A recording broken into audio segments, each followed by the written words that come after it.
Bom, boa tarde a todos, boa tarde a todas. Eu gostaria de, inicialmente, convidar para compor essa mesa de abertura o professor Breno, representando a Faculdade de História. Professor Breno, por favor.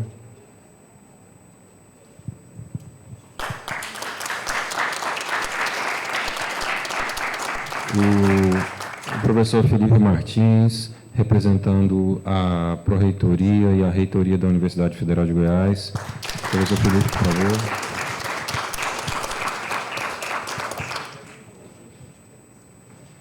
E a professora Cristina Elô, representando a Associação Nacional de Professores, a ANPU. Professora Cristina, por favor.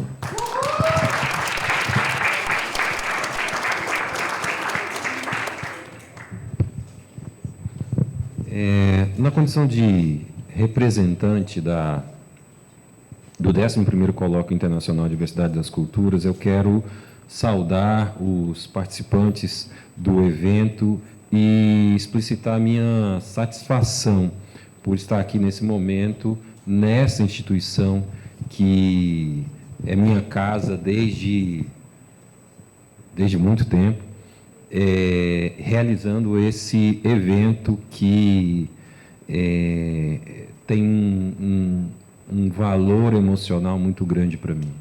Em primeiro lugar, porque esse evento começou a ser realizado desde 2014, na gestão do professor Marlon, quando estava à frente da pós-graduação, no interior de um convênio em que nós lutamos muito para ser implementado em virtude das condições estruturais, financeiras que se apresentavam à época. E ele integra, desde 2014, um conjunto de ações direcionadas à internacionalização do programa de pós-graduação em História aqui da UFG. Esse evento, um braço de uma rede de pesquisadores que tem se estabelecido ano a ano, já recebeu representante de 15 países da América Latina. Então, à exceção do Suriname e das duas Guianas, nós temos quase todo o mapa da América do Sul já representado aqui, e inclui-se nisso também, na América do Norte, o México, a UNAM, que é uma de nossas parceiras. E falando em parceria, nós estamos tratando de 11 congressos em que se apresentaram aqui quase, eu fiz as contas hoje, quase 3 dezenas de universidades, entre universidades brasileiras e universidades estrangeiras. Não é? Eu acho que não é pouca coisa. Não é? Essa estratégia, certamente, contribuiu para o reconhecimento da qualidade do programa de pós-graduação em História da UFG, do corpo docente, do corpo administrativo e dos discentes, em especial nessa nossa última avaliação. É por eles, por discentes, pelos técnicos e pelos docentes que o PPGH e todos os PPGs desse país existe, persiste e se consolida, especificamente no caso de Goiás, como um dos melhores programas de pós-graduação em História do Brasil. É também uma satisfação estar aqui, porque esse evento não seria possível sem a parceria fundamental e estrutural que foi estabelecido com o programa de pós-graduação em História da Unicinos. Então, Maria Cristina e Marluza, muito obrigado. Esse evento, eu não poderia deixar de agradecer nominalmente vocês. Sem o empenho, a alegria e, principalmente, Marluza e Maria Cristina, a esperança que nós compartilhamos nas nossas reuniões, não é? De que esses programas irmãos, mas também esse país, ele pode ser melhor, ele será melhor, não é? Isso aqui não teria ocorrido. Então, muito obrigado pela parceria de vocês, tá bom? Por último, quero agradecer também à Faculdade de História pelo empenho que fez em relação à realização desse colóquio nos últimos 8 anos. Sem o empenho da Faculdade de História, nós não teríamos conseguido. Então, muito obrigado também. O mesmo se aplica à Pró-Reitoria, que sempre que nós necessitamos de alguma coisa, as sucessivas reitorias ao longo desses anos e a Pró-Reitoria tem nos atendido. Então, Felipe, eu deixo o meu agradecimento sincero pela parceria, pelo auxílio na viabilização desse colóquio e dos próximos que certamente virão. Por último, evidentemente, eu agradeço à AMPU, na figura da professora Cristina. Cristina, muito obrigado por nos ajudar na realização desse colóquio, porque ele é uma vitória. Não é? Nós passamos 4 anos difíceis e realizar esse colóquio é uma vitória de todos nós e de cada um de vocês que estão aqui participando hoje, seja como apresentadores, como equipe de apoio, seja como público assistente. Tá bom? Esse colóquio, para finalizar, desde a sua gestação, sob a liderança do professor Jorge Kuhlmeier, que está aqui presente online, ele é realizado de forma itinerante e sempre com o intuito de colocar em discussão o tema da diferença, da diversidade cultural latino-americana e a necessidade de diálogo e compreensão do outro, de realidades distintas, de histórias e matrizes culturais distintas, de reconhecimento da alteridade como um dado positivo que nos une, e não como um dado negativo que nos separa.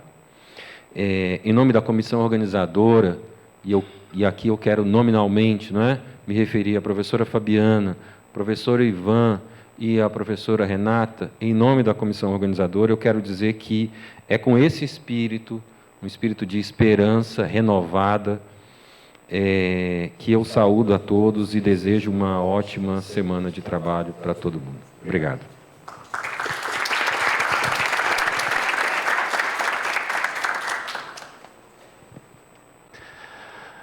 Boa tarde a todos, a todas, a todos. Gostaria inicialmente de cumprimentar essa mesa diretiva, professor Cristiano, professor Breno, professora Cristina, a todos que estão virtualmente presentes conosco e a todos e todas aqui nesse auditório. É sempre uma honra estar aqui na Faculdade de História, a gente estava aqui na sexta-feira comemorando os 50 anos e eu repito e reitero, foi uma felicidade muito grande para mim, como professor dessa universidade, que eu acho que é um sentimento que todos compartilhamos por ela, de amor, de dedicação, de entrega. Foi um sentimento de muita felicidade conhecer a Faculdade de História, o programa de pós-graduação em História, e estar aqui hoje não é diferente. E ver a realização de um evento internacional que envolve países colaboradores, né, que nem o professor Cristiano narrou aqui, né, praticamente toda a América Latina já passou, né, já esteve envolvida aqui nesse evento. Então é algo que realmente só vem para mostrar a excelência que esse programa alcançou, né?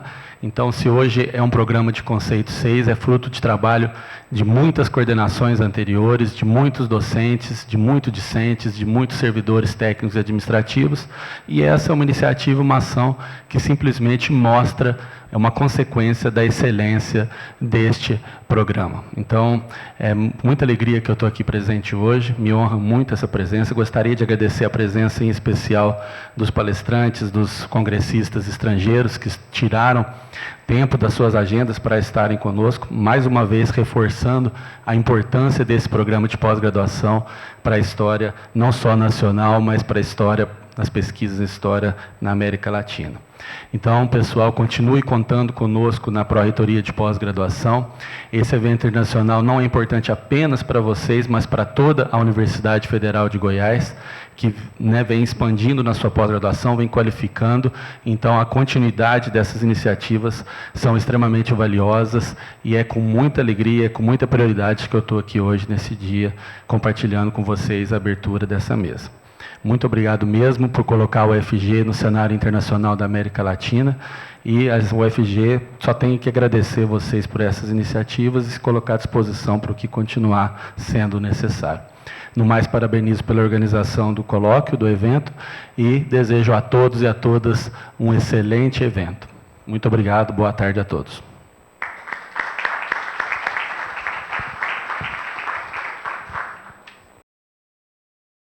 Bom dia, boa tarde a todos e todas. Bom dia para os componentes da mesa. Como presidenta da AMPU Goiás, me sinto extremamente honrada em participar da abertura desse evento. O convite foi providencial e nós, da AMPU, só temos a valorizar um colóquio dessa natureza, porque nós temos há tempos promovido e defendido a pluralidade e a diversidade cultural das comunidades. As ideias que têm composto nossas ações convergem com a proposta desse evento, sobretudo rumo à democracia tão recentemente ameaçada nesse país. Nesse sentido, cabe aqui ressaltar que o povo brasileiro derrotou um golpe nas urnas. O exercício do povo brasileiro foi para além da democracia, enfrentando todo tipo de ameaça, agressão e suborno. Nós, da AMPU Goiás, como associação que abarca historiadores e historiadoras, reforçamos que todo crime contra a humanidade deve ser punido, pois não se trata de revanchismo, mas de defesa à vida, contra o revisionismo negacionista. Hoje estamos 8 dias mais leves, mas seguimos certos de que o enfrentamento continua e a extrema-direita, o fascismo, tem que ser combatido por todos que pensam a história e aprendem também com o que nos acontece e que querem entender o mundo para ajudar a mudá-lo. Não é uma questão partidária, trata-se de derrota ao genocídio, à contramão da destruição da vida e de suas manifestações, configurando, então, uma tarefa humanitária. Temos ações urgentes para esse momento, a começar pela cobrança às punições contra a corrupção, aos mandantes das mortes de todas as Marielles, aos que negaram a vacina e seguem na batalha contra a ciência. Punição aos que querem passar a boiada, porque a história não apaga a vida dos que se foram, muito menos as árvores e rios que não mais serão os mesmos. Somos historiadores e historiadores e somos diversas, mas temos posições fundadas na ciência, que sabemos não é neutra como um sabonete de glicerina. E isso podemos mostrar em nota que escrevemos, fazendo contraponto a um artigo publicado em jornal goiano que dizia abordar o 7 de setembro e carregava a assinatura de uma pessoa que carrega o título da história, né? Um diploma da história. A nota citada marca a nossa posição, que não aceita, como disse anteriormente, o revisionismo negacionista e é a favor da pluralidade dos sujeitos. Assim sendo, nós, da AMPU Goiás, agradecemos a honra de compor essa abertura e a oportunidade de proferir essas poucas palavras, desejando aos organizadores e demais participantes um excelente 11º Colóquio Internacional Diversidade das Culturas.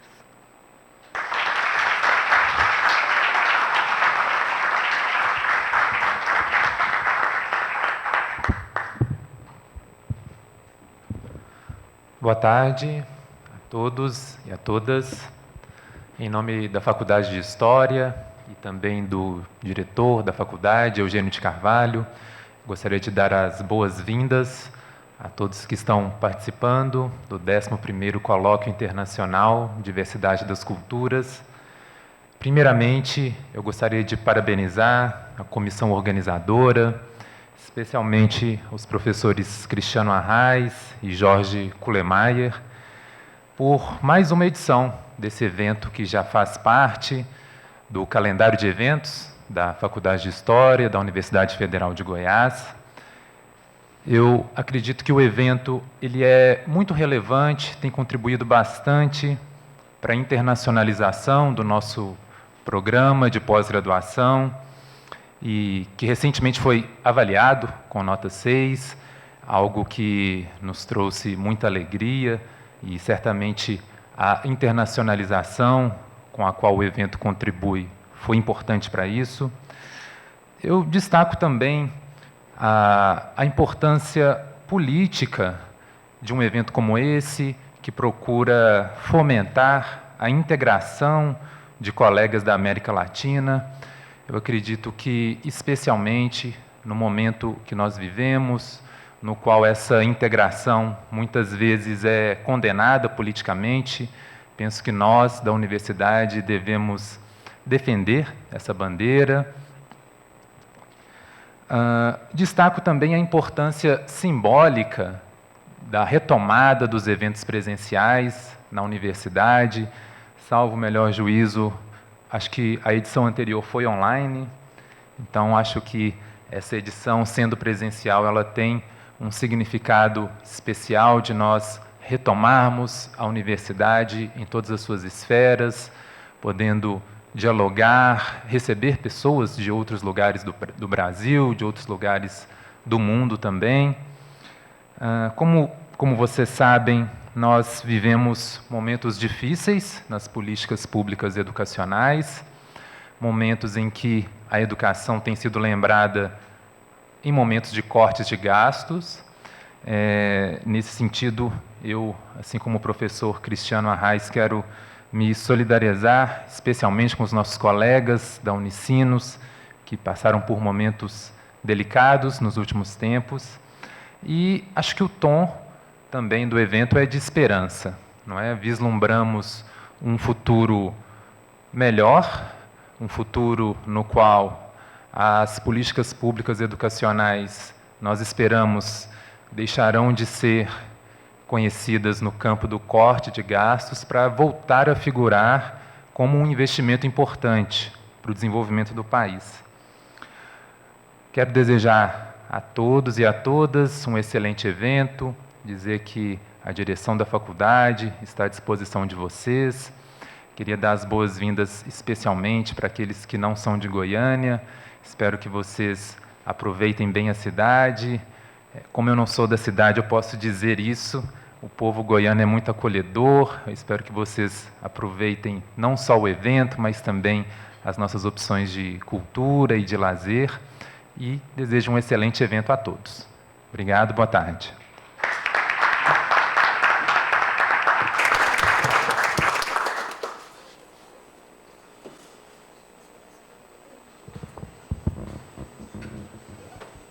Nesse momento, para prosseguirmos, eu desfaço essa mesa de abertura e convido a professora Fabiana Fredrigo para vir à mesa e começar a dirigir os trabalhos. Obrigado.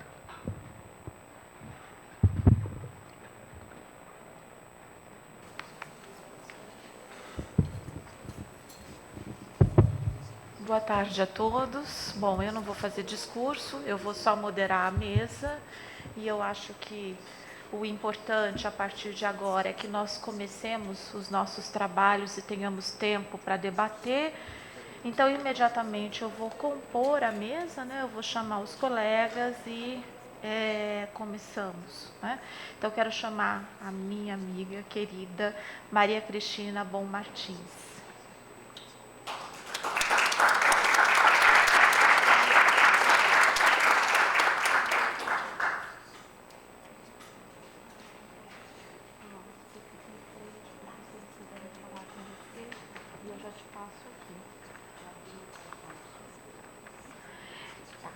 Essa sessão, ela vai até às 3h30, né? Nós estamos no nosso primeiro dia de colóquio, nosso 11º Colóquio Internacional Diversidade das Culturas. O título da conferência da professora Maria Cristina é A Periferia como Centro, a Fronteira Astral do Império Espanhol nos 700. Professora Maria Cristina, já foi mencionado aí a nossa solidariedade ao Unicinos, né? A professora trabalha com a graduação e a pós-graduação, né? Coordenadora do programa de pós-graduação da Unicinos, bolsista produtividade, né? PQ2, né? Seu tema de pesquisa, como o próprio título da conferência indica, ela trata da história dos jesuítas e das missões jesuíticas. Acho também, embora eu tenha aqui feito uma relação a partir do currículo da professora, que não cabe listar, né, são muitas as produções, interessa-nos agora saber com que ela trabalha, saber a sua instituição, né, e passar imediatamente a palavra à professora para a sua conferência, que eu já anunciei o título. Você prefere esse?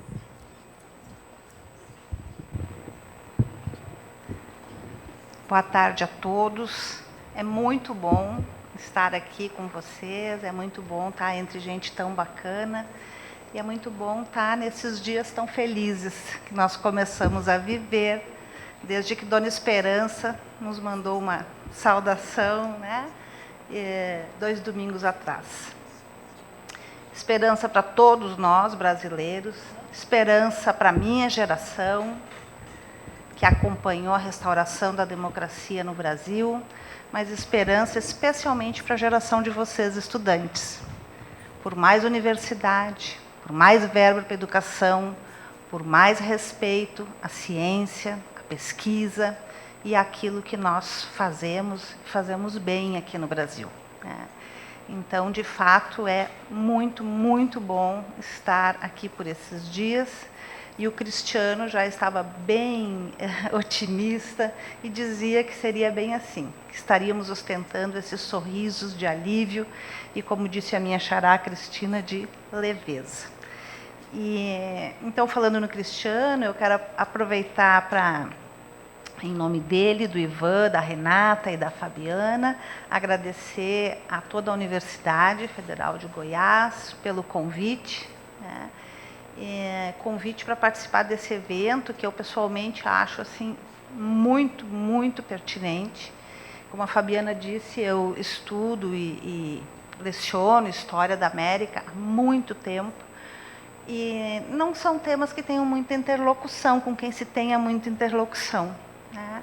A Fabiana, aliás, é uma amiga e colega querida de muito tempo, justamente porque nós duas estivemos em diretorias ou em trabalhos sucessivos da Associação Nacional de Pesquisadores em História da América Latina, a ANPLAC, que basicamente é o fórum, né, que nós sempre tivemos num país em que a produção sobre história do Brasil, principalmente, é muito consistente, é muito potente, né, galvaniza muito a atenção. E, por isso tudo, eu acho assim, importantíssimo, né? Quero dizer do meu apreço, da minha simpatia por esse evento que vocês têm organizado, em parceria com universidades de praticamente toda a América Latina, como o Cristiano disse, e o México, numa iniciativa que eu creio que mereça só e muitos elogios. Tá? Bom, então, como Fabiana disse, eu tenho uma tradição de pesquisa, e ela só disse que são muitas publicações, porque também é muito tempo. Eu tenho uma trajetória, melhor que uma tradição, uma trajetória de pesquisa que se dedicou, né, praticamente sempre, a estudar a experiência que os jesuítas desenvolveram com diversos grupos indígenas na América do Sul, estudei especialmente a América do Sul, uma experiência que costuma ser chamada de missão por redução, tá? Que nas palavras deles próprios significava concentrar grupos, né, que viviam num padrão que não era de urbanidade, para levá-los a viver a vida em policia, em polis, em urbanidade, a vida em policia e civilidade. Essa experiência dos jesuítas, ela se desenvolveu por toda a América, né, e é isso que eu pretendi mostrar, toda a América do Sul, não só, também na América do Norte.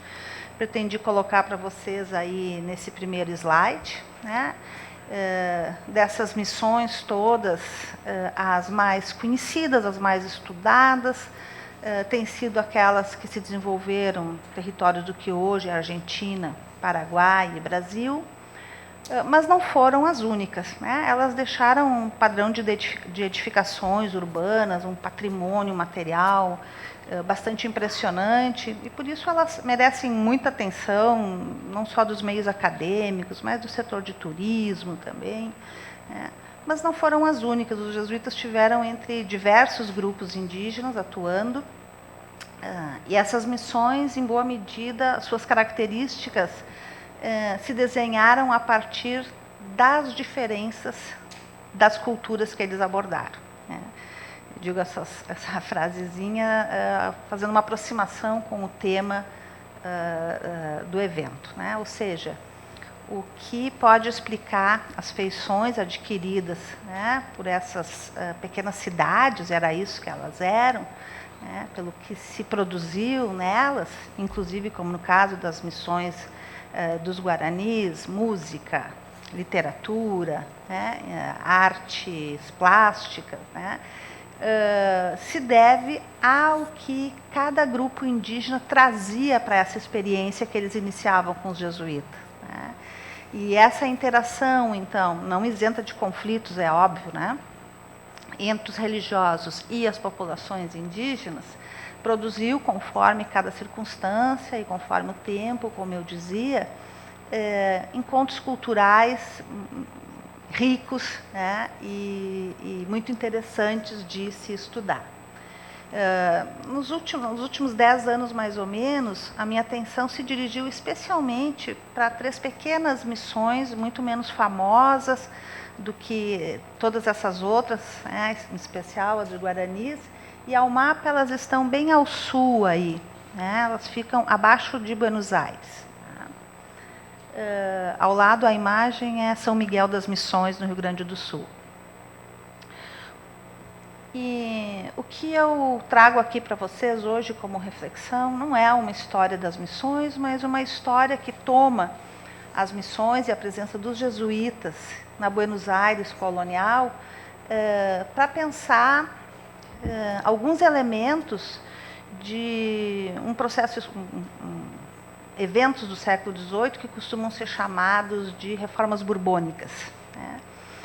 Um conjunto de reformas que a monarquia espanhola, ao longo do século, não foi nenhum programa previamente planejado e depois posto em execução de maneira sistemática, foi um programa cheio de avanços e recuos, mas foi um programa que, ao longo do século XVIII, pelo qual, ao longo do século XVIII, os reformadores espanhóis procuraram revitalizar a situação da monarquia espanhola, da coroa, e tomaram a América como ponto-chave para essa revitalização. Daí importava melhorar a qualidade das relações, né, a fluidez das relações entre a monarquia e seus territórios ultramarinos. Então, o meu objetivo aqui é pensar, né, como isso se deu na governação de Buenos Aires e pensando um pouco os jesuítas como fio condutor, né, dessas ações, especialmente em 2 campos, né, a prospecção do território e a defesa do território. E por que os jesuítas? Né? Não só porque eu tenho essa experiência, que tenho estudado a eles já há algum tempo, como porque esses eventos que eu vou tratar aqui com vocês agora são do meio do século, 1750 mais ou menos. E logo depois, menos de 20 anos depois, os jesuítas vão estar sendo expulsos, né, pelo Carlos III, de todos os territórios da Espanha e das colônias. Né. E por isso eu, há algum tempo, fiquei curiosa e comecei a estudar um pouco qual era a situação que os jesuítas estavam vivendo nos territórios coloniais, no caso Buenos Aires, nesse momento que antecede a crise que vai determinar a sua expulsão e uma completa reformulação, né, nesse programa das missões que eles desenvolviam até então.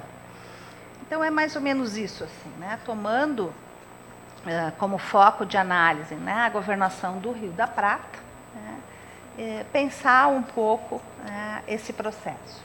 Eu coloquei aqui um mapinha da governação do Rio da Prata, porque como eu brincava com a Renata antes, acho que a Renata está ali, nem sempre é uma realidade muito presente para os nossos alunos, né? Então, a região de onde eu estou pensando, essas reformas imperiais, é aí da governação do Rio da Prata, que eu vou pensar aqui anos 1750, 1751, mas logo em seguida, né, seria transformado em vice-reinado do Rio da Prata. esse mapa agora aqui, ele é um mapa já da República Argentina. Mas eu quero chamar a atenção para vocês aqui de que, segundo o mapa, todo esse território ao sul de Buenos Aires era, no século XIX, já da República Argentina, um território que era controlado ainda por grupos indígenas independentes. Né? O David Weber chama assim, indígenas independentes. Não independentes no sentido de isolados, né? Mantinham intensos contatos com a sociedade colonial, mas não estavam sob o controle dos aparatos, né, de dominação colonial. E isso só vai acontecer, aliás, já com a situação da República Argentina, do Estado argentino independente, depois de um conjunto de ações militares que a historiografia chama, né, da campanha do deserto, já no século XIX. Então, o tempo que eu vou tratar com vocês aqui, o século XVIII, isso ainda era mais evidente. A existência, né, de um amplo território, que era ainda território de grupos indígenas insubmissos, grupos indígenas independentes. E esse momento que eu estudo, as décadas centrais do século XVIII, são justamente aqueles em que a sociedade colonial começava a avançar para os territórios ao sul de Buenos Aires, à medida em que a criação de gado começava a se tornar uma atividade importante. Essa pequena lembrança eu coloquei aqui para não me esquecer mesmo de dizer para vocês, ela também não diz respeito ao período que eu vou apresentar, ao evento que eu vou apresentar aqui para vocês, mas ela mostra, né, como essa noção, né, da continuidade da existência desses grupos indígenas independentes até o século XIX tem que ser levada em conta. Né? E ela lembra a gente que nos anos de 1806 e depois 1807, né, quando houve uma invasão inglesa a Buenos Aires, em específico em 1806, um grupo de caciques pampas se apresentou na municipalidade de Buenos Aires, às autoridades da municipalidade, dizendo: olha, estamos aqui com um conjunto de centenas de guerreiros armados, nos colocando à disposição para ajudar a expulsar os colorados. Eu sou gremista, eu acho o máximo isso. Eu ia estar lá com os caciques pampas também, dizendo: olha, eu também ajudo a expulsar os colorados. Os próceres da cidade, não, muito obrigado, vocês são ótimos, deram medalhas, deram algumas roupas vistosas, mas vocês podem voltar para patrulhar as fronteiras, que aqui cuidamos nós. Ou seja, eles eram considerados uma ameaça mais perigosa do que os próprios ingleses. Então, quero mostrar para vocês a potência dessa existência ainda de nações que não se conseguiam, que não se tinham deixado submeter, né? Lidavam com a sociedade colonial, vendiam coisas, compravam, né? Mas não estavam submetidas. Pois bem, então eu vou agora começar de fato, né, o texto que eu preparei, e não vou ler muito, mas vou ler algumas partes e em outras conversar com vocês. O objetivo desse artigo é refletir, através de um caso específico, sobre como as medidas que a monarquia espanhola buscou implementar nos seus territórios ultramarinos, as chamadas reformas borbônicas, entraram em diálogo ou não com os interesses e necessidades dos agentes e situações locais. Isto é, tomando como foco de análise a governação do Rio da Prata, uma região que era bastante periférica assim, em relação ao Peru e ao México, que eram centros muito mais ricos, né, de uma economia muito mais dinâmica, iremos discutir especialmente o tema, como eu disse, do reconhecimento, a prospecção e a defesa do território. Realmente, em meados de 700, 2 séculos depois daqueles eventos que a historiografia tradicionalmente chama de conquista da América, né, grandes porções desse território não estavam, de fato, sob a jurisdição das autoridades da coroa. Muitos eram fronteiras com populações insubmissas, e geralmente era nessas fronteiras que as missões dos jesuítas estavam instaladas, para fazer a contenção dessas populações. De acordo com David Weber, cujos estudos trouxeram uma uma densidade bastante rica a esse tema da fronteira com os índios independentes, eles controlavam aproximadamente metade do seu território. Eram regiões que, fosse pela segmentação política, fosse pela falta de riqueza metálica, né, ou de outras riquezas aparentes, não mereceram, até o século XVIII, uma atenção mais especial e nem foram ocupadas a não ser esparsamente, né? Sobre o que se pensava sobre isso, essa citação que eu coloquei aí do vice-rei do Peru, revela um pouco, né? Esses países não conquistados são umas selvas e montanhas de difícil trânsito, ou seja, não era uma região que interessava muito. Entretanto, ao longo do século XVIII, quando regiões até então pouco valorizadas vieram a receber uma revigorada atenção da nova administração, essa política aqui do vice-rei do Peru, essas áreas não interessam muito, vai ser revista. Podemos afirmar que duas importantes questões que estavam bem relacionadas estiveram na base dessa reorientação, dizendo respeito ao reconhecimento das potencialidades econômicas dessas áreas que eles conheciam muito mal e à sua defesa. Com efeito, assim como houve um avanço de setores da sociedade colonial sobre áreas que até então eram ocupadas por esses grupos indígenas, eles também, dotados de novas experiências, inclusive experiências de guerra, passaram a pressionar certas áreas rurais, atacando propriedades, ou talvez fosse melhor dito, reagindo ao ingresso dos colonizadores no seu território e também obstruindo importantes artérias comerciais. Em virtude disso, a partir da dialética entre o programa que surgiu dos centros borbônicos e os imperativos dessa periferia hispano-americana, dessas áreas de fronteira, as relações entre os espanhóis e o que eles chamavam os selvagens assumiram novas modalidades. Essa dialética, para fins da reflexão que eu trago aqui, está contida no título que eu dei à fala, A Periferia como Centro, a Fronteira Austral do Império Espanhol no 700. Isso porque, como eu quero mostrar aqui para vocês, na região do Rio da Prata, as circunstâncias locais somaram-se ou dialogaram com os temas imperiais na constituição de peculiares problemas de fronteira, bem como nas medidas tomadas para tentar sanar esses problemas. Eu dividi a fala em dois momentos, né? Um primeiro que eu vou falar um pouco sobre o Rio da Prata e suas fronteiras, então, e depois vou falar sobre uma expedição, chamada Expedição da Nau Santo Antônio, da Fragata San Antônio, que se encarregou de fazer uma prospecção do território em direção à Patagônia. Então, Rio da Prata e suas fronteiras. O tema dos grupos nativos insubmissos era bastante sensível à governação do Rio da Prata, porque, como eu disse, eles não só ameaçavam cidades como Corrientes, Buenos Aires, Santa Fé, como eles também ameaçavam a expansão da pecuária, atividade que ganhava importância com a exportação de couros. Mas, aliada a essa preocupação, a esse tema de fronteira, estava o temor e o incômodo com a presença de súditos de monarquias rivais em áreas de fronteira, bem como em territórios controlados por esses grupos, inclusive pelo medo que se tinha de uma possível aliança. E isso, especialmente com os ingleses, já vou explicar melhor. Na região aqui examinada especificamente, duas frentes desse tipo se apresentavam de forma bem clara.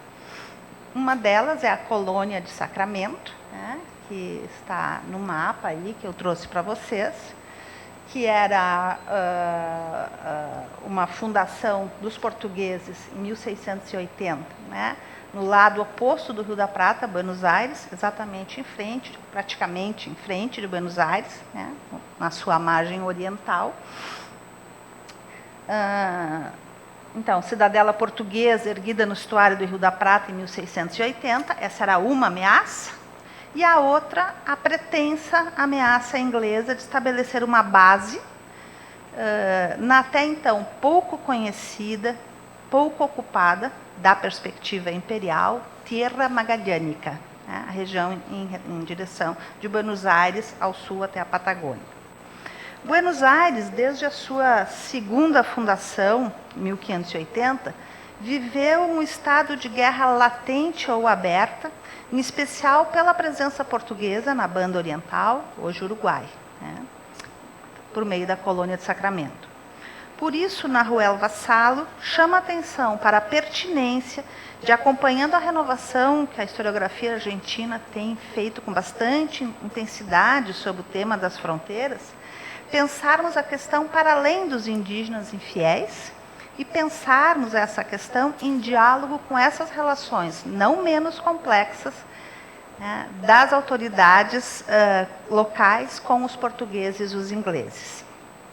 É claro que isso não significa que os conflitos fossem da mesma natureza, né? Os conflitos com os ingleses, com os portugueses e com os indígenas, ou tivessem as mesmas consequências, mas a presença desses indígenas insubmissos, soava como uma ameaça de que eles pudessem vir a se aliar com os ingleses ou com os portugueses, o que de alguma maneira imbrica, né, esses temas de fronteira numa questão. Por isso, esse autor avalia que analisar esses temas de forma isolada acaba por desconhecer que eles confluem na agenda dos atores sociais aos quais dizem respeito. Praça comercial fundada na margem oriental do Rio da Prata, em frente ao Porto de Buenos Aires, Sacramento era um facilitador das práticas de contrabando dos portugueses e via de acesso dos seus comerciantes à prata de Potosí. Os espanhóis fizeram várias investidas militares contra Sacramento ao longo de todo o século. Contavam com tropas de índios dos Guaranis, das missões Guaranis, né, nessas investidas militares que foram sempre vencidas, mas Portugal sempre teve que devolver aos espanhóis. A Espanha sempre teve que devolver a Portugal a colônia de Sacramento, tomava militarmente e tinha que devolver. Os portugueses chamavam, né, o direito de uti possidetis, da posse útil, e eles acabavam recebendo de volta. Essa situação, esse conflito atravessa o século e esteve na base, né, das negociações do Tratado de Madrid, que vai para 1750, bem o ano que eu vou tratar aqui com vocês, que vai tornar muito tensas as relações com os jesuítas, o Tratado de Madrid, que os jesuítas não queriam de maneira nenhuma que a coroa assinasse, diminuía, tirava da órbita dos jesuítas as 7 missões que ficam no que hoje é o Rio Grande do Sul. Então, esse conflito se estende até o Tratado de Madrid e além dele também, porque o tratado nunca foi executado. Em relação à Inglaterra, em consequência das negociações diplomáticas resultantes do final da Guerra de Sucessão Espanhola, a Espanha teve que conceder para a rival, pelo Tratado de Utrecht, o direito de vender africanos escravizados por meio do Porto de Buenos Aires, né? É um navio com assento, né?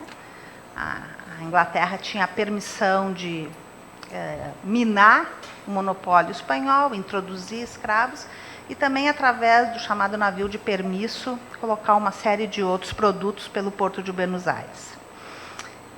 Além disso, favorecidos pela presença da colônia de Sacramento, além dessa licença, né, Portugal e Inglaterra introduziam também uma série de bens por meio do contrabando. Esse quadro descrito para o Rio da Prata ajuda a compreender a posição dos reformadores borbônicos que buscaram, pelo seu programa de reformas, de reorganização, reposicionar o reino no quadro geral das potências europeias. Sendo as colônias um instrumento importante para sua recuperação, era essencial uma profunda revisão nas formas de conceber e desenvolver a administração, controlar o comércio e garantir a defesa do território. Esse império, em termos americanos, se estendia da Louisiana e Califórnia ao norte até a Terra do Fogo, no seu extremo meridional, sendo que as guerras do século XVIII deixavam claro que o ponto mais vulnerável era o Caribe. Mas, como eu vinha dizendo para vocês, em certas regiões, como o Rio da Prata, às preocupações imperiais com os inimigos estrangeiros, associava-se o temor da presença muito forte desses indígenas, desses grupos indígenas insubmissos, né, que colocavam a sociedade do Interlândia de Buenos Aires se sentia muito ameaçada, né, pela possibilidade real, algumas vezes, outras vezes mais no campo simbólico do medo, né, dos malones, que eram os ataques indígenas às propriedades dos colonizadores. Temia-se, como eu já disse mais de uma vez, inclusive, que eles entabulassem alguma aliança em áreas pouco ocupadas da costa, que se estendia em direção ao Estreito de Magalhães. O jesuíta José Sánchez Labrador informou, na sua obra Paraguai Católico, de 1772, que a terra magalhânica era pouco conhecida, são palavras dele, tinha suas costas habitadas por índios infiéis. E que mesmo viagens como a circunnavegação do globo, que a armada inglesa fez, né, com George Anson, 10 anos antes, entre 40 e 41, pouco haviam contribuído para mudar essa situação. Apesar das tentativas espanholas de estabelecer-se na área, apesar das tentativas espanholas de estabelecer-se na área terem fracassado pelos rigores do clima, falta de alimento, ataques nativos, a presença da esquadra inglesa, diz o padre Sánchez Labrador, deu motivo à Espanha de idear o estabelecimento de uma colônia em la Bahia de San Julián.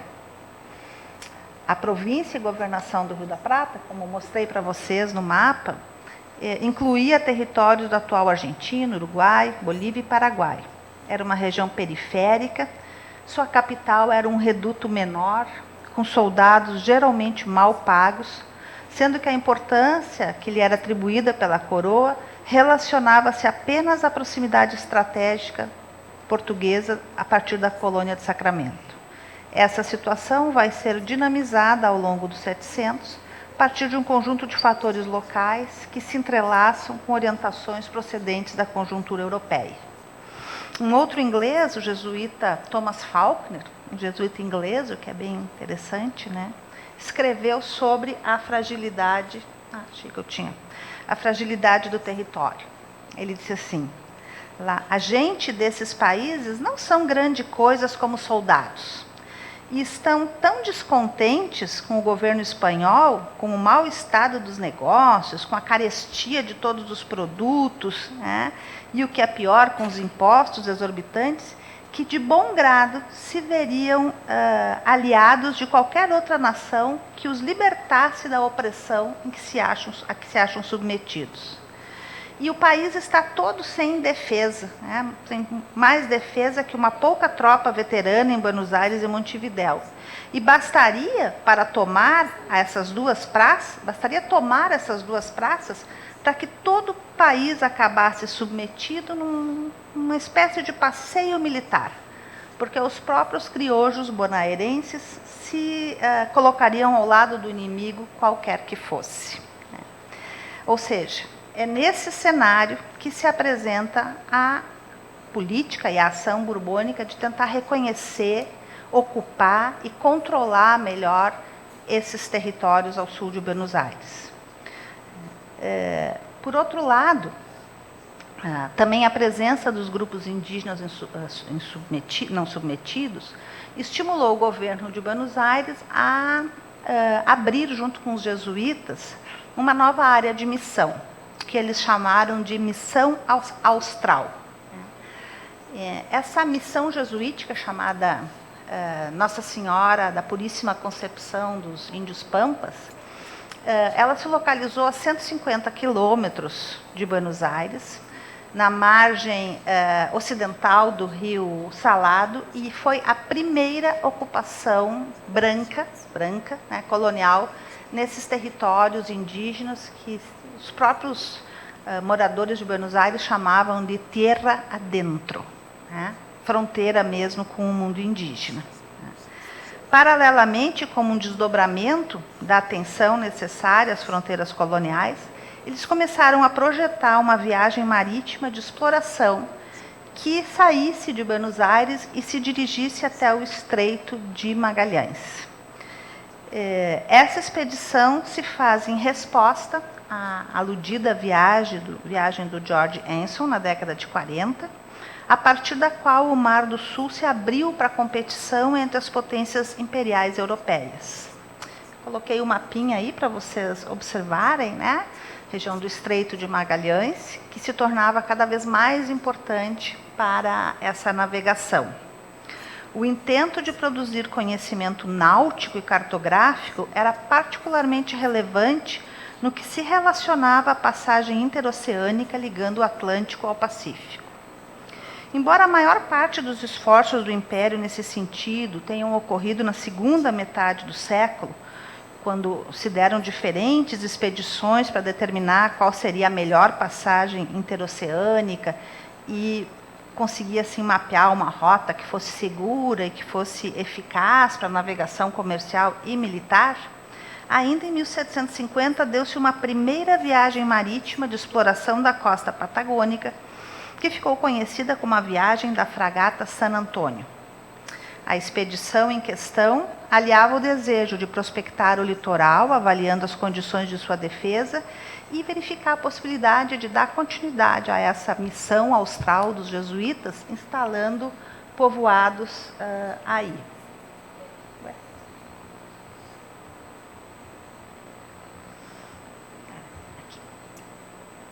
Então, eu passo para a segunda e última parte. Quanto eu já falei, Fabiana? 28. 30? 20? Tá. A expedição foi acionada, essa expedição da fragata San Antônio, foi adicionada a partir das autoridades da monarquia na Espanha, o que não foi comum antes do fim do século. A partir da década de 80, 1780, a monarquia tomou as rédeas dessas iniciativas. Mas, antes disso, uma iniciativa dessa natureza, né, era algo bastante inusual, né. Foi só a partir da década de 80 que Madrid intensificou esforços por conhecer e controlar zonas tidas como chave para a navegação transoceânica, num contexto de acirrada concorrência pelo controle político, marítimo e até mesmo controle simbólico dessa região estratégica para a navegação global. Antes disso, no que se refere ao reconhecimento sobre a Patagônia e o Estreito de Magalhães, as iniciativas couberam especialmente ao arquipélago de Chiloé. Não sei se a minha flechinha aparece aqui para vocês, né? Nós temos esse conjunto de ilhas aqui que compõem o arquipélago de Chiloé, onde os jesuítas também estiveram no trabalho de missão por redução, e as principais iniciativas para mapear os melhores caminhos da navegação aí, dessa passagem interoceânica, até então tinham estado, em boa medida, sendo executados a partir de Chiloé. Entretanto, né, a viagem que se organiza em Buenos Aires em 1745 pode ser colocada no rol das iniciativas que buscaram se apropriar da geografia das passagens interoceânicas do Sudeste. Assim, como a costa da Patagônia, o Estreito de Magalhães e o Cabo de Hornos passavam a ser objeto de preocupação política por parte do Império. Essa tensão foi mais circunstancial nesse momento e vai ganhar sistematicidade mais tarde, né? Mas o grupo reunido acabou partindo para a viagem de Buenos Aires, em 6 de dezembro de 1745, foram primeiramente a Montevidéu,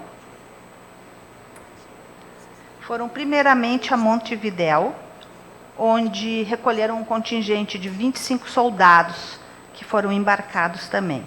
2 dias depois, tomaram o rumo da costa sul do Oceano Atlântico, a bordo da fragata espanhola San Antônio, um barco de 150 toneladas, com 8 peças de artilharia.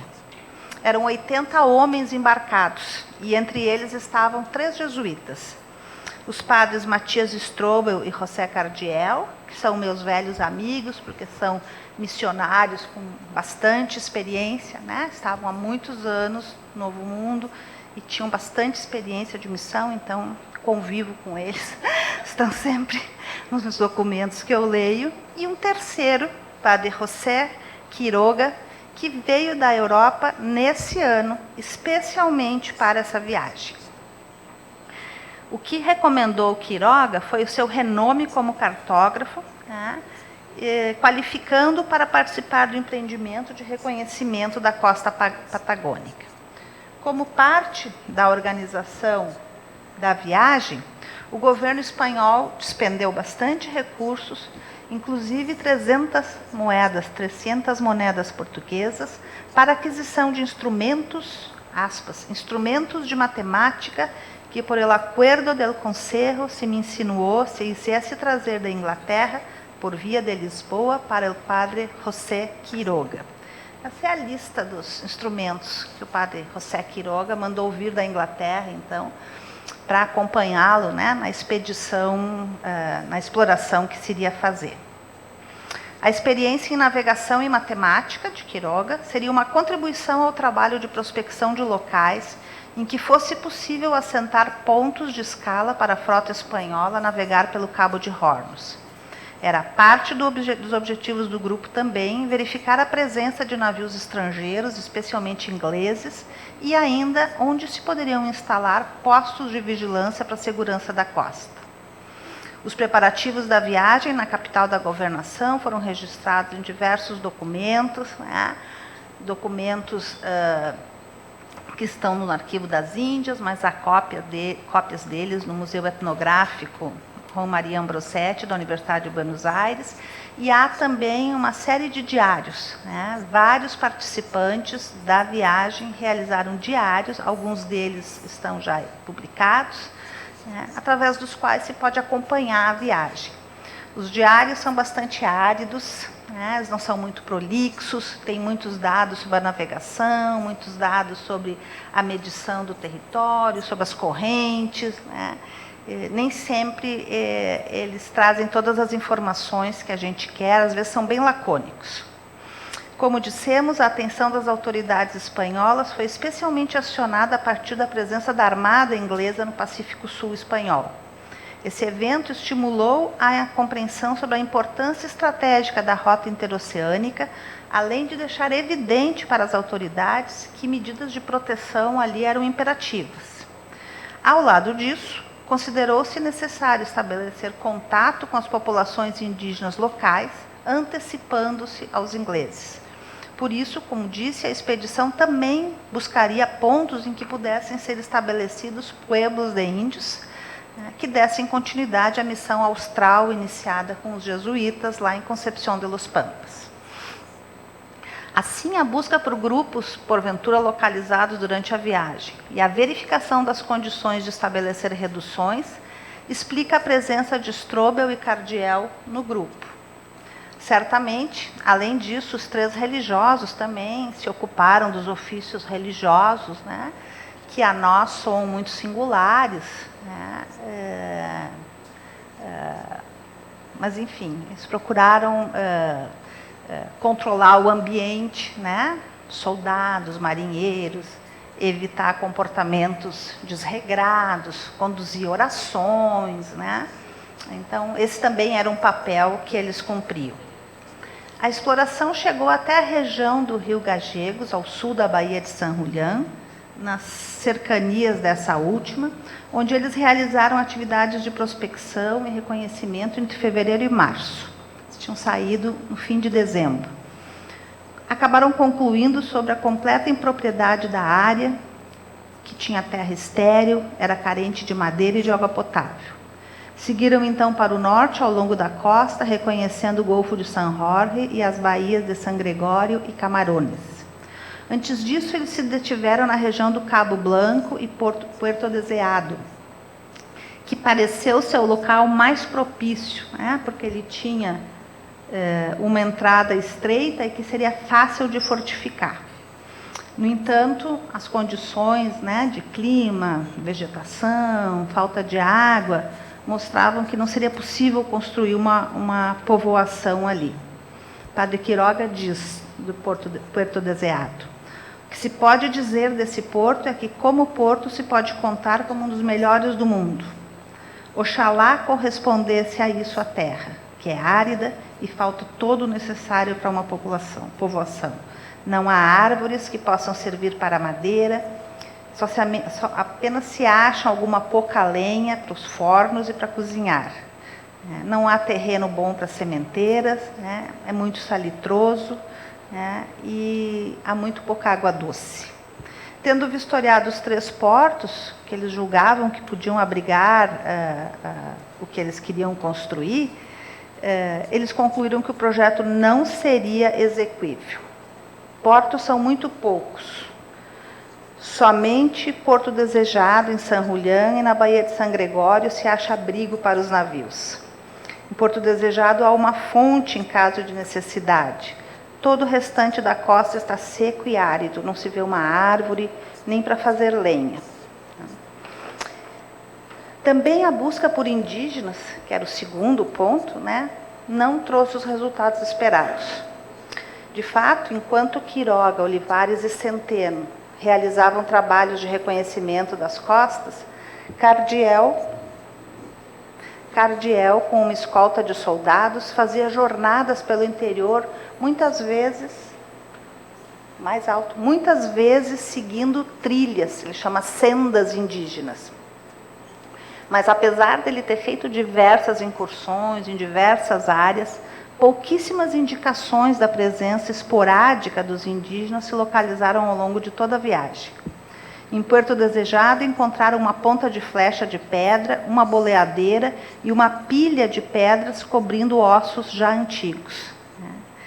Deixa eu ver. Essa citação que eu coloquei aí.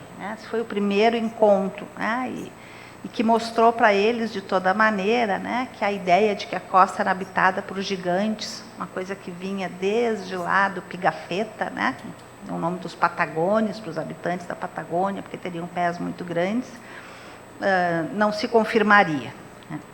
Mas o achado mais importante, se esse achado aqui foi só uma pilha de pedras com alguns ossos antigos, o achado mais importante ocorreu em 15 de fevereiro, na Baía de San Julián, onde eles encontraram um túmulo muito singular, que chamou tanto a atenção do grupo, que a descrição desse achado está em todos os diários.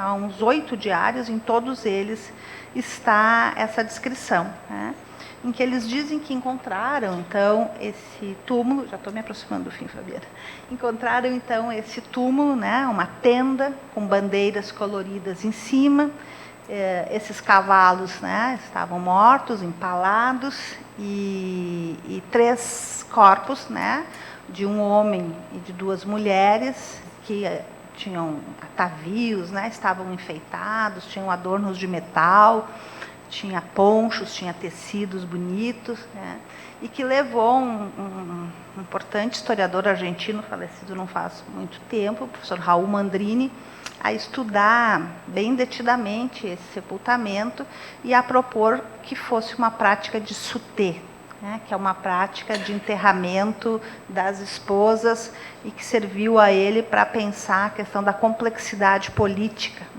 o que significa uma liderança em que há um sepultamento com enxoval funerário assim destacado e com essa prática do suté, que é enterrar as esposas junto com o marido.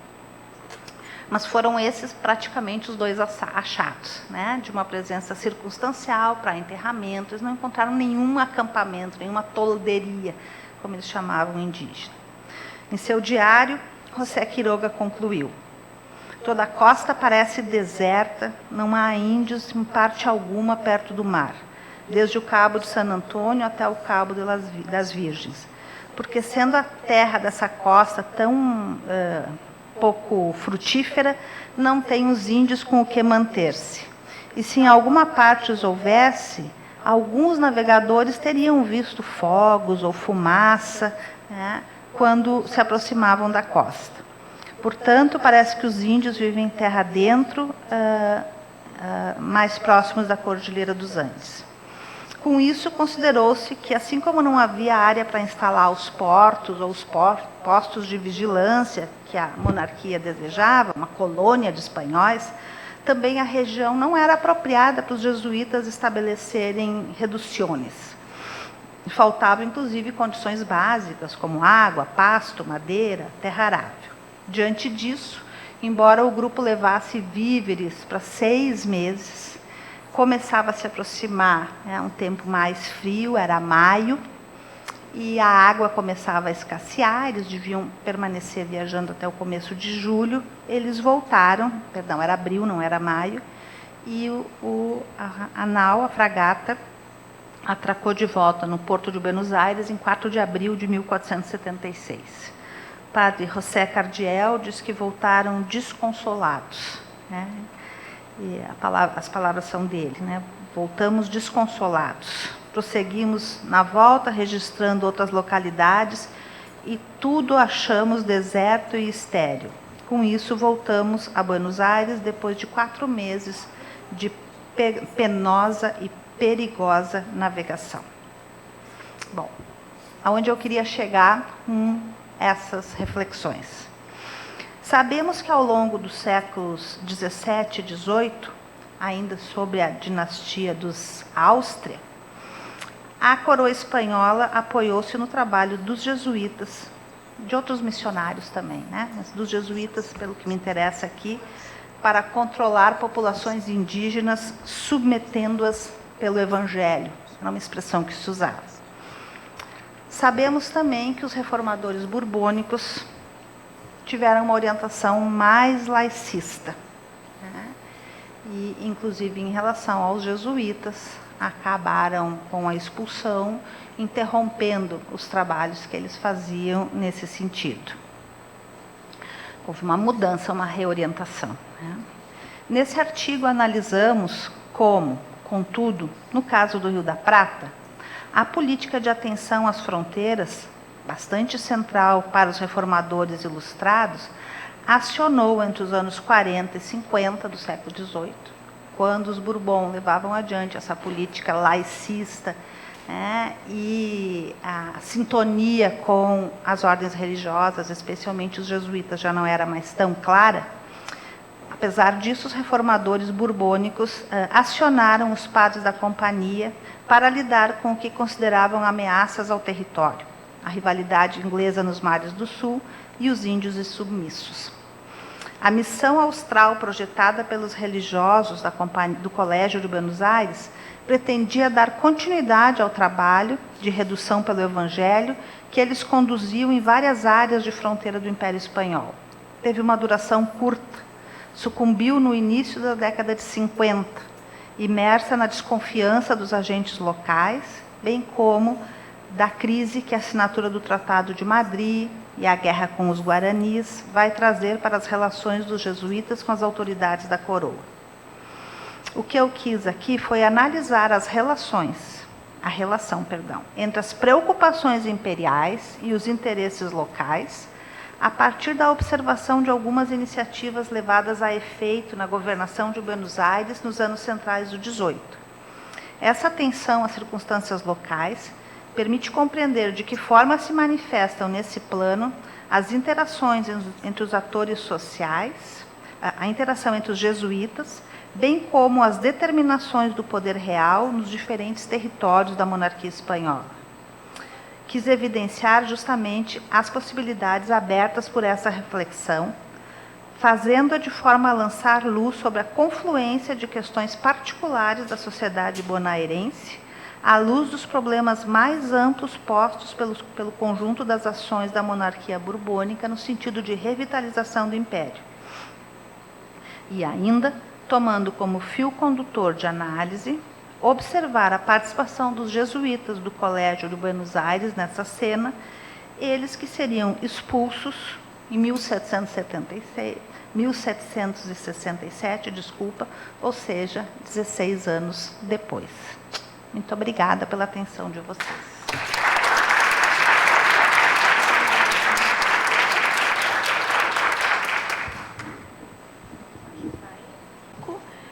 Eu rapidamente passei a palavra para a Maria Cristina mais cedo, porque eu acho que o fundamental, o importante era ouvi-la e a gente ter o tempo para o debate. Quero agradecê-la por essa fala. Eu acho que esse seu fechamento aí, eu teria, né, eu não vou usar e abusar da posição em que me encontro agora, que é de mediadora. Eu teria perguntas para fazer, mas não farei. abrirei para o público, né, para que o público faça as questões, Cristina responda, e eu vou me segurar aqui. Também não vou passar a palavra para o professor Cristiano primeiro. De repente, eu estou brincando aqui, né? O professor Cristiano já levantou ali a mão, ele pode fazer as questões dele. Eu quero fazer algumas depois também, Cristina. Então, está aberta a palavra para o público. Acho que deve ter um microfone ou não? Bom, boa tarde, professora Cristina. Eu queria agradecer sua fala. Como não especialista em América Latina, é sempre um prazer ouvir alguém que conhece tanto sobre a história da América Latina. A senhora falou sobre essas práticas de defesas, né, do território, porque justamente sobre isso tocou nesse assunto, e elas me parecem ser muito similares com as práticas de defesa de território que indígenas praticavam, por exemplo, no sertão da colônia portuguesa, né? Então, nós temos diversos exemplos que são similares a esses que foram relatados na sua conferência. Mas eu queria me concentrar muito, não exatamente nisso, mas eu queria me concentrar. Nós temos aqui muitos alunos de graduação, e eu como professor da área de teoria e metodologia, na verdade eu queria que você falasse um pouco para a gente do seu trabalho com as fontes. Você apresentou, professora, nós temos a mente ligada, né? Super gêmeos, né? Aquela coisa. O trabalho com as fontes. Então, eu vi trabalho de reconstrução de mapas, uso de... Quer dizer, eu queria que você falasse um pouco como é que é a sua experiência de reconstrução do passado, principalmente no que se refere às perguntas que você lança às fontes para privilegiar essas pequenas comunidades. Então, é nesse sentido que eu acho que você poderia me ajudar a entender. Fazer uma rodada de Obrigado. 3... Tá ligado. A gente faz uma rodada de 3 perguntas e aí você responde, pode ser assim? E já é muito difícil falar sobre as independências, né? A gente que partilhou aí muitos congressos, nós sabemos, né?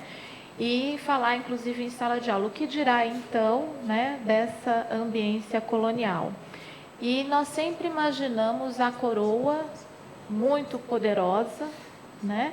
Essa é a ideia que se tem.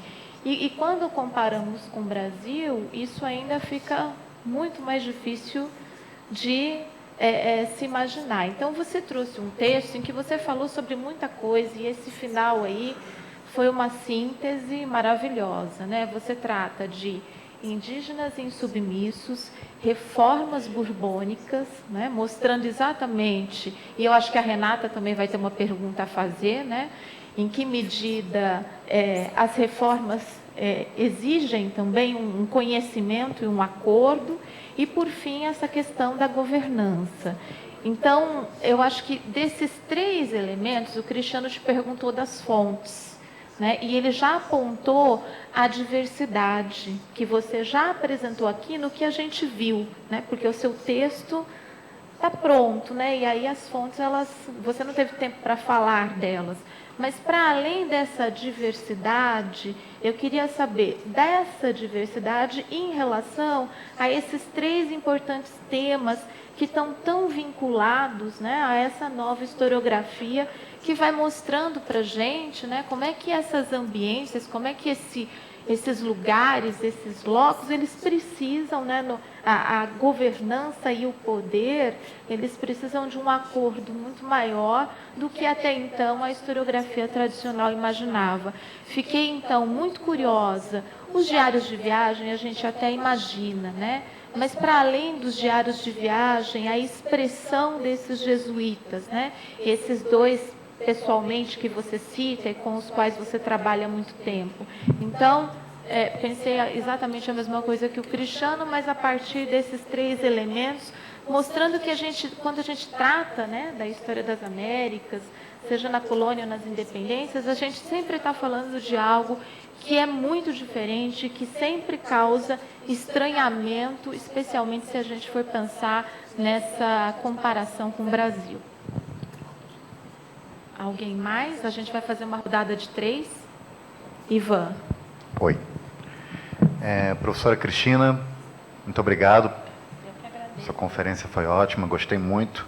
E a minha pergunta é de alguém ligado ao campo da História da América, mas que não é um especialista no recorte trabalhado pela senhora. Então, a minha pergunta é muito mais a partir da sua fala, que me deixou um pouco curioso. Eu gostei muito da proposta, eu posso estar completamente enganado, mas me parece um estudo sobre um projeto interrompido, né? Um estudo de uma história interrompida, né? Então, essa ideia de pegar um caso muito isolado, né, de uma expedição e que foi interrompida, né, pelos processos mais amplos, acho muito interessante. E eu queria saber, então, justamente isso, né? Sobre essa interrupção, digamos assim. Então, porque fica claro que eles fizeram um estudo bastante complexo, me parece, né? Então, você mostrou ali a lista, né, do que eles pedem, né? Tomos de Newton e etc. Então, tem a produção de um conhecimento ali, né? Quase uma missão científica, entre aspas, né? Quase, mas... Então, eu queria saber como é que isso se desdobra. Então, por exemplo, no século XIX, né, quando a gente vai ter toda a discussão da organização do Estado argentino, eles retomam esses estudos, ou esses estudos eles são realmente esquecidos na memória científica, entre aspas, em virtude da filiação religiosa deles, né? Então, eu queria saber qual é o lugar desses estudos na história, desse saber geográfico que vai ser um debate muito forte, né, no século XIX argentino. Não sei se me fiz claro, mas... Sim, acho ótimo. Ok, obrigado. Acho que temos 3, a Cristina pode responder. Né? Perguntas sempre são importantíssimas para quem falou, porque significa que, enfim, o diálogo com o público, a sintonia existiu. Estou falando aqui para os alunos da graduação. E, às vezes, cabe para o pobre do mediador, ele não sabe o que vai perguntar, mas ele precisa perguntar alguma coisa. Ele precisa por dever de ofício. E vou começar pelo Ivan. Existe toda uma discussão sobre que tipo de conhecimento os jesuítas puderam produzir. São homens da igreja, mas ao mesmo tempo são, e eu sei porque trabalho com eles, não só com o meu campo de pesquisa, mas estudei e trabalho numa universidade jesuítica, eles são também homens da ciência. E entre esses jesuítas aqui, que eu falo para vocês, isso se estabelece, por exemplo, o padre Sanches Labrador, que eu citei, é autor de uma obra fantástica, são mais de 16 volumes.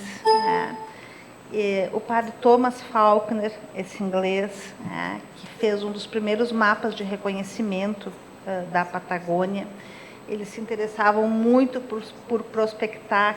O Faulkner era médico, ele é um sujeito muito idiosincrático, assim, muito interessante. Ele era calvinista, inglês, veio como médico junto com um desses navios de assento para trazer os escravos para Buenos Aires, e veio para ser médico nesse navio negreiro, era disso que se tratava. Porque, na verdade, ele ficou doente, disseram para ele que se ele fosse para os mares do sul, mas estavam falando no Tahiti, alguma coisa assim, o coitado veio da Patagônia. Mas veio para se recuperar a saúde, mas veio como médico de um navio negreiro. Ele passou muito mal em Buenos Aires e foi atendido no colégio pelos padres jesuítas. Teve uma epifania, que nem Santo Inácio, assim, se converteu, deixou o anglicanismo, se converteu ao catolicismo, entrou para a Companhia de Jesus e se tornou missionário. E a expedição em si, ela não teve, nesse momento, nenhuma continuidade. Mas outras expedições, por exemplo, aquilo que não se conseguiu por mar, porque por mar envolvia uma logística que eles sozinhos não teriam como dar conta, precisaria ser uma iniciativa oficial, mas por terra eles continuaram fazendo essas prospecções. O padre Faulkner viajou bastante, foram constituídas mais 2 missões, eles pensavam em semeando elas como um rosário, eles dizem isso, até a Patagônia, né? O padre Cardiel, de quem eu falei, também faz viagens de prospecção, e essas viagens resultaram em textos que eles vão escrever depois no exílio, porque, como eu disse, 15 anos depois eles vão ser expulsos. E é do exílio que eles, para rebater, para responder à onda de, eles diziam, difamação, que é a ordem de desconstrução que a ordem sofria, né? De que eles tinham tentado ser um reino separado, de que eles queriam ser um Estado dentro do Estado, de que eles dominavam os indígenas em benefício próprio, enfim, de que eles não eram súditos leais. Para responder a isso, mas também, eles dizem, para curar a melancolia, para conviver com a ideia de que eles nunca mais voltariam para a América, né? Eles não retomariam essa obra da qual eles se orgulhavam, né? Para fazer a defesa desse trabalho, eles escrevem muito. E a Companhia de Jesus sempre foi muito cuidadosa com a sua memória. Então, eles sempre tiveram uma política de cuidado, de controle também, né? E isso está desde Santo Inácio, né? Desde Santo Inácio, eles são instados a escrever, a registrar, a contar, né? E tem toda uma codificação do que se escreve para mostrar e edificar, e do que se escreve para o particular. Mas, enfim, o que eu quero te dizer é que, do exílio, eles escreveram muitas crônicas, né? Em que eles dão conta, então, de trabalhos de repertoriar geograficamente, desde a Amazônia, do rio Orinoco, até o Estreito de Magalhães, repertoriar rios, repertoriar acidentes geográficos, o clima, a botânica, as plantas medicinais, as possibilidades econômicas. O Faulkner, inclusive, era um pouco paleontólogo, assim. Ele achou o primeiro achado paleontológico na Argentina, né? Ossos de animais da fauna pleistocênica, ele achou. Então, sim, eles têm uma tradição, eles tinham uma tradição de estudo sistemático, né? E existe uma discussão teórica sobre que relação pode ter uma ordem religiosa e a produção da ciência, mas eles faziam esse trabalho sistemático, metódico, controlado, que eu acho que a gente pode, sim, colocando nos parâmetros da ciência, da ótica, né, dizer, né, que era, assim, um trabalho de conhecimento, de ciência, né? E, por exemplo, o Diário do Faulkner foi editado na Inglaterra. A monarquia espanhola ficou louca com isso, porque ele relata o que tem, que plantas, que minerais, que metais, o que pode ser importante, né? Nunca foi publicado na Espanha. Foi publicado no século XIX, já na Argentina, porque foi considerado, assim, como um crime de lesa majestade, digamos. Era isso, Ivan? Assim? Foi legal? Então, tá, obrigada. Agora, a Fabiana e o Cristiano. Eu acho tão bacana, assim, que... Eu acho que mostra a grande caminhada que a nossa geração de professores fez. Eu, toda a minha vida de estudante, de graduação, raros professores, Marluza foi minha colega, pode dizer, nós tínhamos uma professora que nos apresentava fontes, que falava sobre fontes. A nossa formação de graduação não se tratava com isso. E hoje nós achamos impensável estar com os nossos alunos e não levar eles como se constrói aquele conhecimento que é a matéria que nos aproxima, né? O que a gente gosta, o que nos une. Então, acho muito bom responder sobre fontes. E eu, na verdade, eu tinha um arquivo sobre o texto e um arquivo para ler aqui. Porque no arquivo para ler aqui eu despi de toda essa questão da discussão das fontes, porque não dava, porque daí fica meio árido, e porque eu achei que talvez alguém perguntasse. Então, eu falei há pouco, né, para o Ivan sobre o cuidado que os jesuítas tinham em guardar, em produzir e guardar fontes. Eu tenho 2 amigos que dizem que os jesuítas sequestraram a memória sobre as missões, de tanto que eles produziram. Né? Sequestraram a memória. E durante muito tempo, a produção que os jesuítas tinham sobre esse trabalho com os indígenas, seja em Mainas, na Amazônia, seja Chiquitos, na Bolívia, seja na Califórnia, seja com os guaranis, basicamente se construiu com os textos jesuíticos.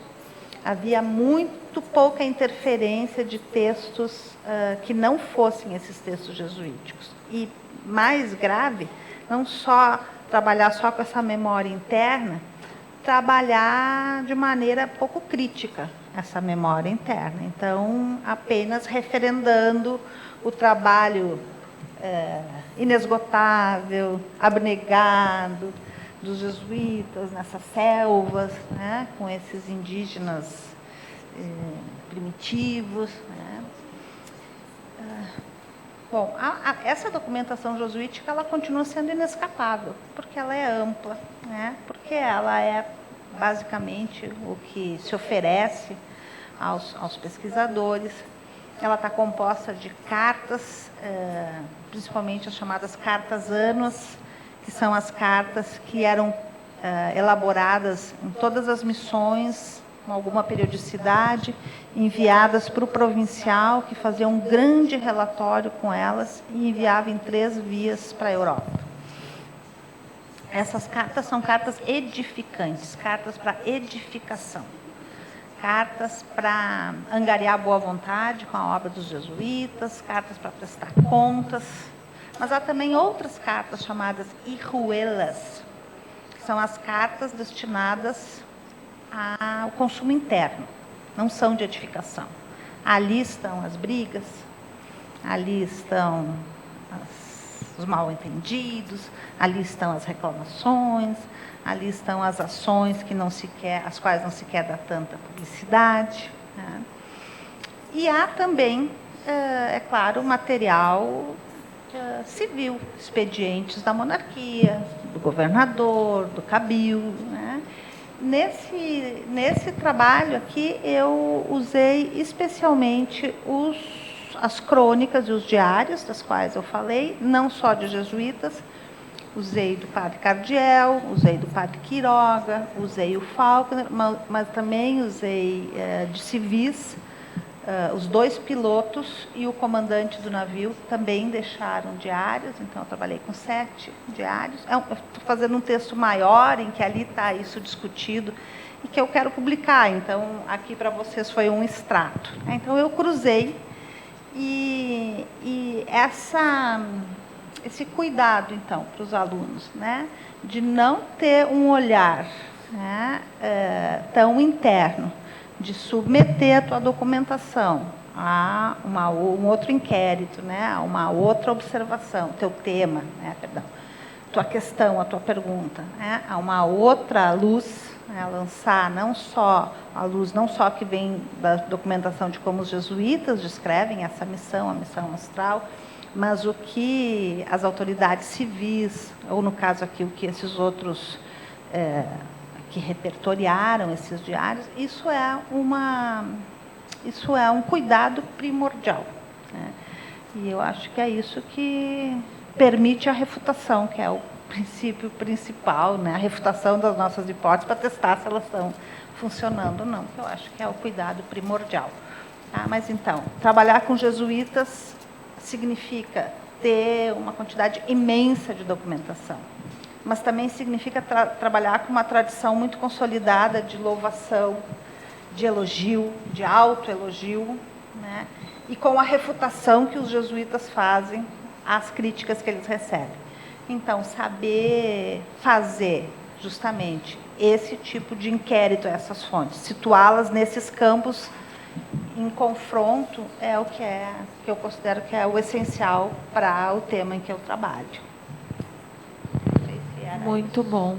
Não sei se o exílio é um tema à parte, mas depois a gente conversa para não tomar conta aqui. Eu vou abrir para mais uma rodada, mas o Augustus me lembrou aqui que tem o pessoal que está assistindo à distância, né, que está online. Então, se alguém quiser fazer pergunta, pode anunciar aí no chat. Eles podem anunciar no chat ou eles têm que abrir ali e falar? Ou pode falar, né, se tiver alguém querendo fazer pergunta. Acho que não, Augusto. Então, vou continuar aqui. Temos mais uma rodada de 3 questões para quem quiser fazê-las. Mais alguém? Marluza. Não, Marluza. Pouco amigo, não.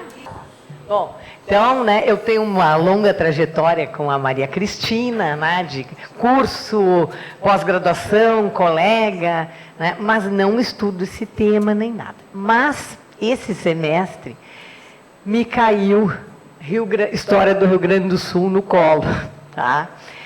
E eu me deparei com um texto do Eduardo Neumann, tá? Com cartas indígenas. Desse contexto, eu não lembro bem, mas me parece que é justamente quando está para sair a expedição de Madrid, 1750, né? Aquilo que impactou todo o mundo dos jesuítas e dos indígenas guaranis reduzidos, né? Porque vai vir uma guerra, né? Em seguida. E eu nunca tinha ouvido falar, Cristina, na tal das cartas. Então, se tu puder, tá, ampliar um pouquinho, eu li, claro, o artigo, mas... Tá? Então, tá, não te botei em uma situação difícil. Fogo amigo é bravo, né, gente? Muito obrigada por sua fala, muito instigante. Eu peço desculpas porque eu tive que sair no finalzinho para resolver um problema técnico da organização do evento, logístico. Então, eu não sei se você chegou a contemplar isso com maiores detalhes nesse momento, mas, de todo modo, eu acho que é um tema que vale a pena ser retomado.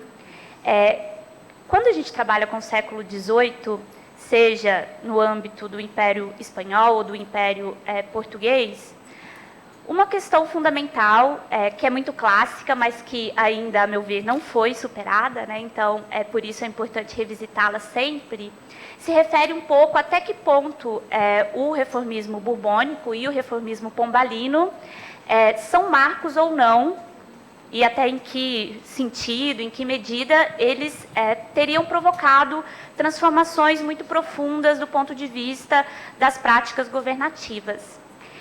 E eu fiquei me perguntando um pouco qual que é o lugar dessas expedições que você está analisando nessa discussão.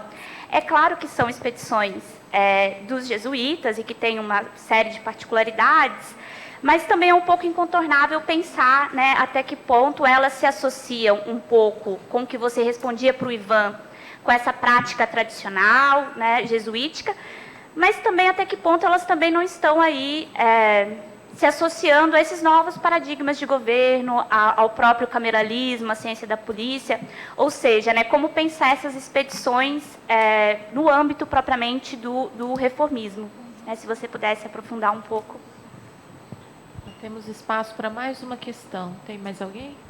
E assim, Renata, isso justamente foi a minha curiosidade, assim, foi pensar, né, de que maneira dialoga essa política, essa prática, essa política, esse programa, que é um programa que se desdobra ao longo do século, ele não é um plano planejado, previamente traçado, né, mas vai se construindo no percurso, né?